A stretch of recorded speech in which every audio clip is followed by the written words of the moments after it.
මේ වෙලාවේ මුළු ලංකාවම ඉන්නේ ලොකු කලබලයක. හැමෝගෙම හිත හරි කලබලයි. මොකද තමන්ගෙම දේවල් තමන්ගෙම අය ඇස් ඉස්සරහම නැති වෙලා යද්දි අපිට මොන තරම් දුකක් දැනෙනවද? අන්න ඒ වගේ දුකක් තමයි මේ මුළු ලංකාවේ මිනිස්සුන්ගේ හිතවල දැන් තියෙන්නේ. ඉතින් මේ ආපදාවෙන් දැනට විපතට පත් වෙලා ඉන්න හැමෝටම ඉක්මන් සුවය ලැබෙන්න ඕනේ. ඒ වගේම ඉක්මන් නිදහස ලැබෙන්න ඕනේ. ඉක්මනින් මානසික නිදහස ලැබෙන්න ඕනේ. ඒත් එක්කම මේ ආපදාවෙන් මිය ගියපු හැම කෙනාටම නිවන් සුවය ලැබෙන්න ඕනේ. කිසිදු භවයක නිවන් අකල් මරණයකට මුහුණ දීමට නොලැබේවා කියලා ප්‍රාර්ථනා කරන්න ඕනේ. වගේම මේ වෙලාවේ තමන් ළඟ තියෙන මිනිස්කම රකින්න, මිනිසත්කම රකින්න. මොකද මේ වෙලේ මිනිස්කම තමයි අපි හැමෝටම තියෙන එකම ජයග්‍රහණය.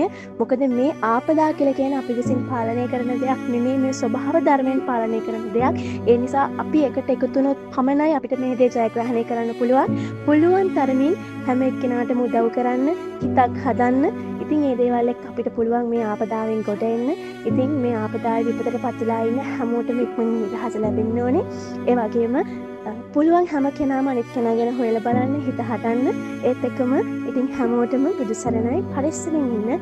මේ ආපදාව කෙමෙන් ඉක්මනටම වියකිලා යන්නම ඕනේ. අපි හැමෝටම නිදහස ලැබෙන්න ඕනේ අනිවාර්යෙන්ම ඉක්මනට.